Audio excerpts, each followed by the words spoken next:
So I had assumed by now we would have put out the full buffet of neoliberal developments which have been afflicting us for decades now. There's a few of them up here.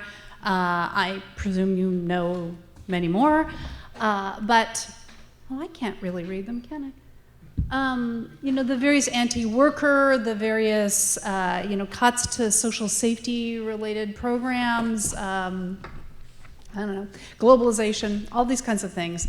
My job today is to weave together a story to help understand how the confluence of all of these and other neoliberal initiatives contributed to wage stagnation, which, I remind you, is the contrary of the promise of neoliberal globalization. It was to be the rising tide that would lift all boats. And it has, in fact, generated the opposite.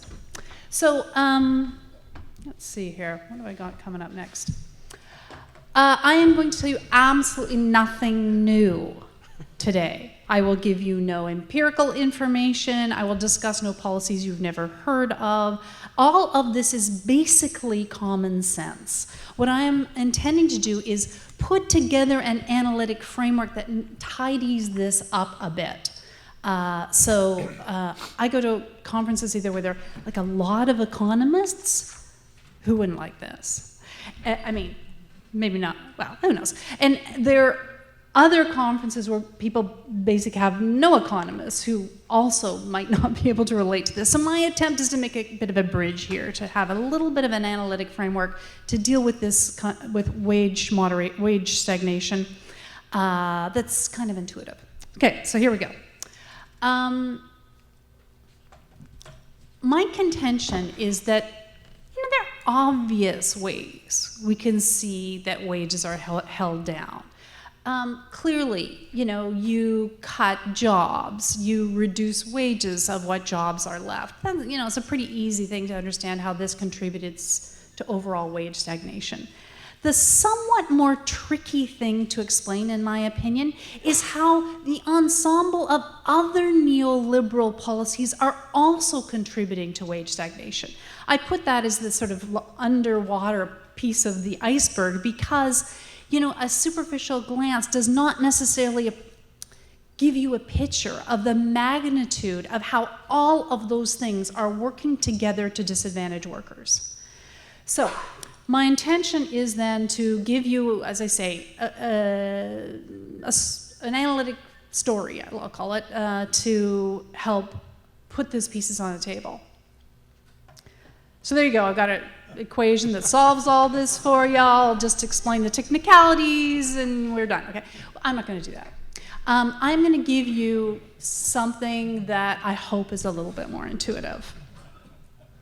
This is actually from a paper I did with my colleague Mathieu Dufour, which was like, okay, honest to goodness, yeah, whatever. I've gone too far. There we go. So, just a moment on labor markets.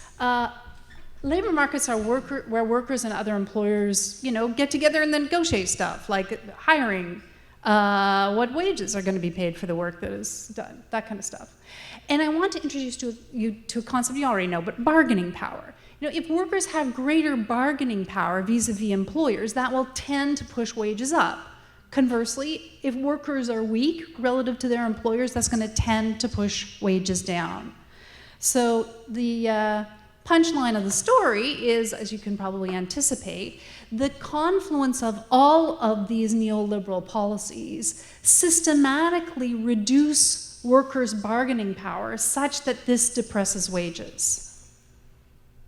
Not unforeseeable, but I need to talk you through a little bit how you might think of how the policies that are not obviously connected to labor markets contribute to this phenomenon.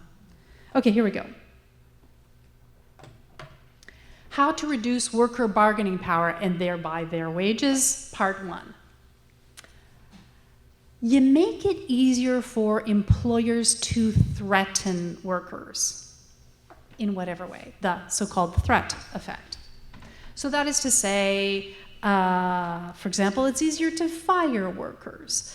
I think I had some here. which unfortunately I haven't the eyesight to read for you, but you know, there's less legislative protection. You weaken unions in terms of their being able to advocate on behalf of workers. You make it easier for employers to relocate abroad, thereby making credible the threat that, you know, if you don't accept lower wages, we're leaving. You make more precarious work arrangements, and I can't read the other one. Oh yeah, the general neoliberal culture that promotes deference to management. I mean, I could go on about this, but this is kind of a sensibility that grew over time, which is that, you know, militant workers are kind of a pathology, and workers, you know, it is only common sense to acquiesce to, you know, what the market says, which is the systematically stagnant wages. Okay, so we've got workers who face credible threats of losing jobs, or I'll say losing jobs for the moment. The more they face these threats, the less their bargaining power, and that tends to reduce wages. Okay, so part number two about how to stagnate wages systematically over time is that you make workers more afraid that should they lose their jobs or not find jobs, they will be in a very bad spot. So this is also known as a discussion about fallback position. So that is to say, you lose your job, what happens to you? Well, you face these kinds of concerns, like, how long can I afford to be unemployed? Will I find another job? What does that say? Yeah, so as workers consider how aggressively to pursue better wage demands in a place of employment, they have to consider, should this advocacy for better wages result in my losing my job, what situation will I face? What will be my fallback position? So there are all kinds of neoliberal initiatives that affect workers' fallback positions. Examples. Oh, God, I'm ahead of myself. So they've got to think about, will I be likely to get another job, and what would it pay? Also, if I don't get another job, what kind of situation am I facing? So, the many neoliberal initiatives which affect workers in this fallback position. Examples.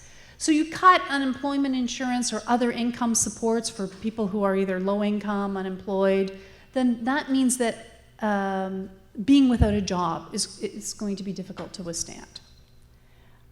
If you reduce government spending on all kinds of things, education, healthcare, and so on, that means that workers have to pay out of pocket for things that the state previously provided. That means a spate of unemployment is a much more financially burdensome thing to be able to withstand. Oh, I cannot possibly read that.